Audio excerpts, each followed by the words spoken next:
Kiwi. Before that, you heard one from Steiner. That was new. It was called Comb Your Hair.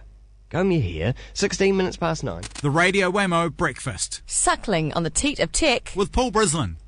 Yes, Paul Brislen, indeed, with a week in technology. Paul Brislen on Twitter.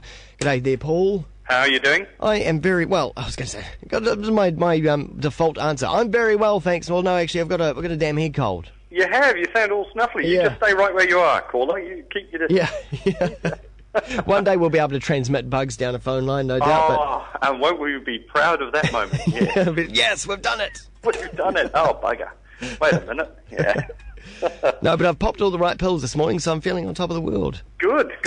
Lemon and honey. It's the only answer. That and lying down a lot. Yeah, I'm planning on doing that after the show. Good thinking. But I won't be lying there with my iPad. Don't have one. Don't have one, but you're one of the few, apparently dwindling few members of the human race who doesn't have one. Yeah. I know the feeling. No, day one, 300,000 of those little puppies sold by Apple in the US alone, which is really, really quite remarkable. It's been on sale now for about a week.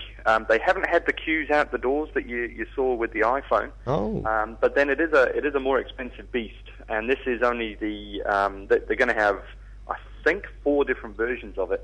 2 with Wi-Fi only, and 2 with Wi-Fi plus 3G mobile capability. Yeah. So those more powerful machines haven't been launched yet, and they will come out in the not too distant future. No release date. I can imagine a lot of people will be going for it. Yeah, no release date for New Zealand, though some have managed to creep through customs. That's right, and I know a guy who's in San Francisco at the moment, and if enough callers ring up, I think we could probably get a suitcase of them brought in on our behalf. All right. But they are coming in. You see them on Trade Me. They're selling for I think I've seen $1,000 plus price tag on them. Oh, one went for $1,700.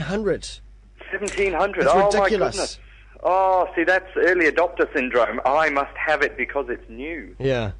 Whereas I must have it because it's an important business tool, and if I could get somebody here to actually pay for it, I'd be a happy man. Now, but is it a laptop replacement? It can be. Some of the reviews for the most part have been incredibly positive. So Walt Mosenberg at the Wall Street Journal, among other places, simply loved it. Said yes, he will no longer be toting his laptop around with him. It's iPad all the way for him. Huh.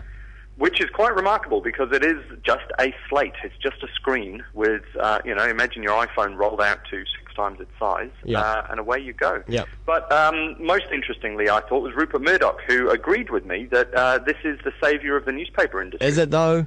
Well, I think it is.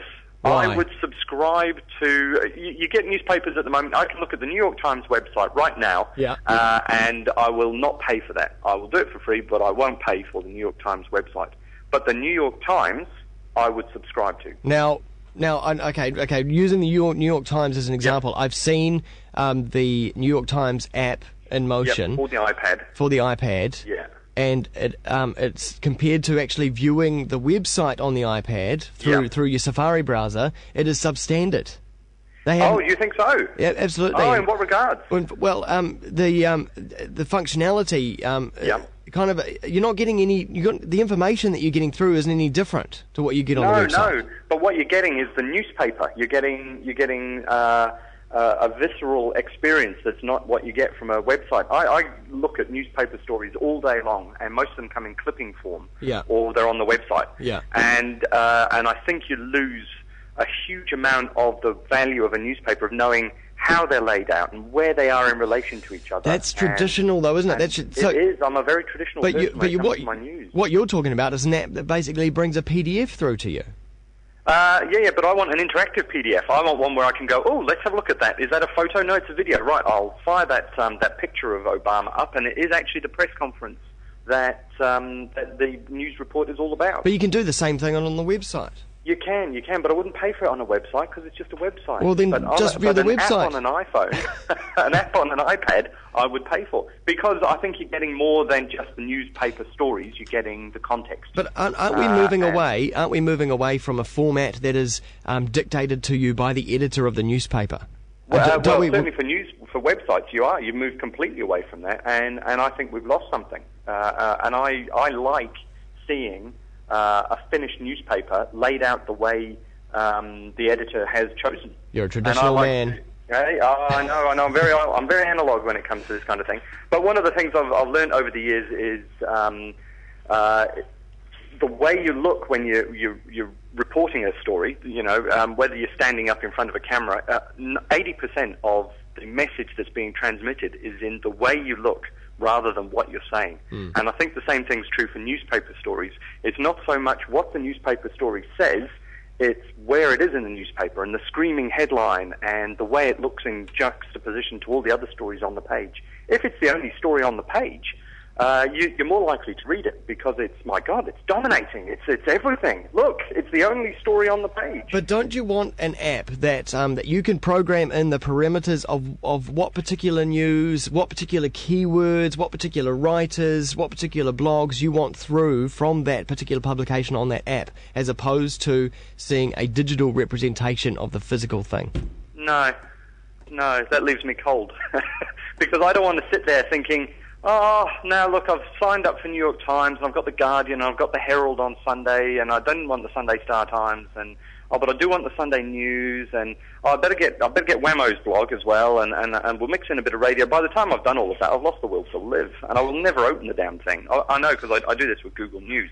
I've set up so many news alerts, they come through, and I barely glance at them because it's just a list. Now, if it was a Google newspaper, well, maybe I'd go for that.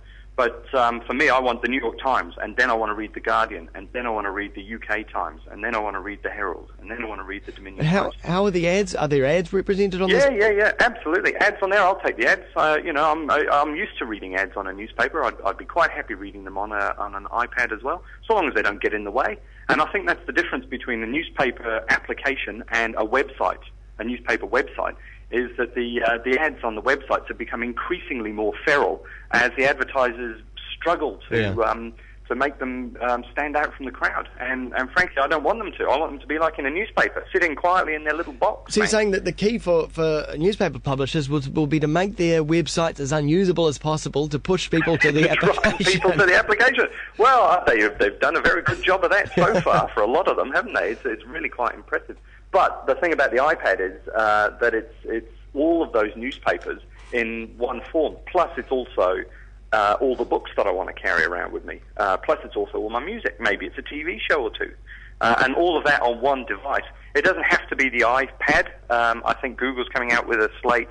Nokia's talking about it. This will just start the ball rolling, and it started it in a huge way, which is really quite exciting. Hey, finally, we can't go past this week without mentioning the brand new episode of Doctor Who. Oh, goodness, the 11th hour. Wow. Oh, have you watched it yet? I have watched it. Oh, did you enjoy it as much as I did? I find it hard to believe anybody enjoyed it as much as I did. Someone air freighted the VHS copy to me from England. Your friend as well. I had one of those, and it arrived warm on my desk and fluffy, and I couldn't wait a second longer. I love the new gorgeous. Doctor. What's his name?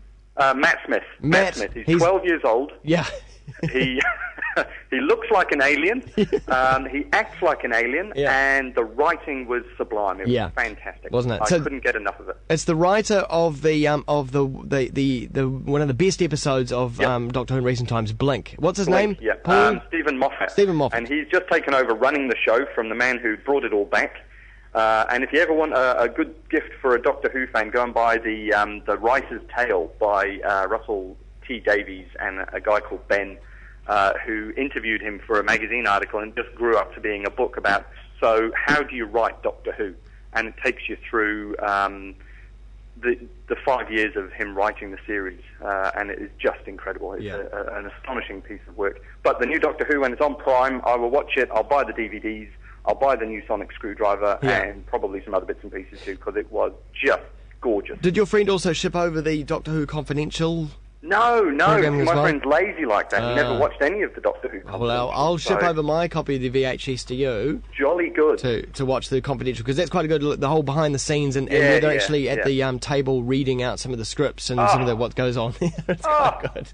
That's brilliant. And I've got to say, his new assistant's gorgeous, and the Scottish. The TARDIS looks great, and I didn't like the look of the stills because I thought it looked a bit like an 80s disco, but it's actually grown on me somewhat. Oh yes, now talking about the TARDIS, because it's all been redone inside. It has. With the Confidential, you get a tour of that, and it's basically a whole set. They built it as if it was as going a single set. as if it was going to be a real TARDIS inside. It's amazing. Brilliant, and it's got bridges. It's got a bridge on the bridge. I love that. And you can go underneath as well. Hysterical. Yeah, No, it's very good. Must see.